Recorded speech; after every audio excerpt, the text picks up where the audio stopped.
సునాదస్వరము April 20. మీరు భయపడకుడి, సిలువ వేయబడిన యేసును మీరు వెతుకుచున్నారని నాకు తెలియను. ఆయన ఇక్కడ లేడు, తాను చెప్పినట్లే ఆయన లేచి ఉన్నాడు. మత్తయి సువార్త 28వ అధ్యాయము 5-6 వచనములు.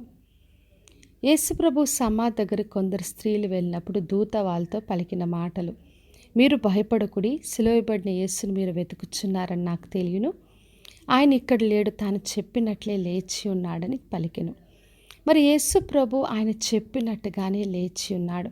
మరి ఆయన ముందుగానే ప్రకటించాడు, నేను చనిపోతాను, 3వ రోజున తిరిగి లేస్తానని చెప్పినట్టుగా ఆయన సజీవుడిగా మరణాన్ని జయించి తిరిగి లేచాడు.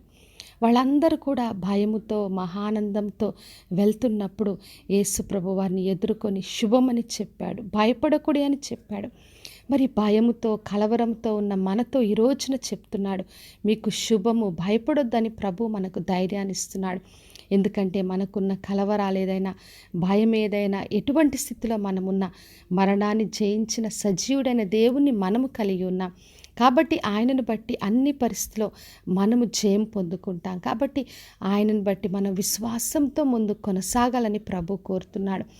యోహాను సువార్త 11వ అధ్యాయం 25వ వచనంలో యేసు ప్రభు వాగ్దానం చేశాడు, పునరుత్థానమును జీవము నేనే, నాయందు విశ్వాసం ఉంచువారు చనిపోయిన బ్రతుకును, బ్రతికి నాయందు విశ్వాసం ఉంచి ప్రతి వారిని ఎన్నటికీ చనిపోడని. మరి ఆయన యందు మనం విశ్వాసం ఉంచినప్పుడు చనిపోయినా మనం బ్రతుకుతాము అని ప్రభు మనకు వాగ్దానం చేస్తున్నాడు. మరి ఎటువంటి పరిస్థితులు మన ముందున్నప్పటికీ కూడా దేవుని బట్టి, ఆయన పునరుత్థాన శక్తిని బట్టి, ఆయన బలంను బట్టి అన్నిట్లో మనం జయం పొందుతామని ప్రభు మనకు ధైర్యం ఇస్తున్నాడు.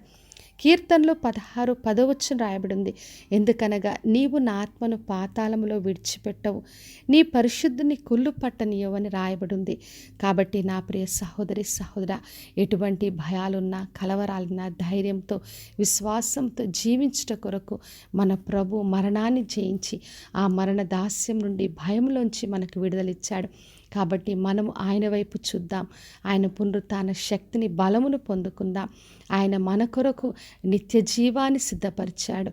ఆయన మన కొరకు పురములు సిద్ధపరుస్తున్నాడు. తిరిగి వచ్చి మనల్ని తీసుకొని వెళ్తాడు. కాబట్టి విశ్వాసంతో ఆయన కొరకు కనిపెడుతూ ఆయన కొరకు సాక్ష్యంగా జీవిద్దాం. ప్రార్థన చేసుకుందాం. పరలోకమందున్న మా తండ్రి, మా దేవ, ఈరోజు ఇచ్చిన వాగ్దానం కొరకే వందనాలు. ప్రతి ఒక్కరిని బలపరచండి, ధైర్యపరచండి. ప్రతి ఒక్కరి జీవితంలో మీ పునరుత్థాన శక్తిని బలమును అందరికీ బయలుపరిచి ధైర్యంతో మీ కొరకు తండ్రి ముందు కృప అందరికీ దయచేయమని యేసు నామములో అడిగి వేడుకొంచున్నాను తండ్రి, ఆమెన్. ఈ శుభవచనము వినుచున్న ప్రతి ఒక్కరి జీవితంలో నెరవేర్చబడునుగాక. నేను మీ ప్రియ సహోదరి మంజులా చరణ్.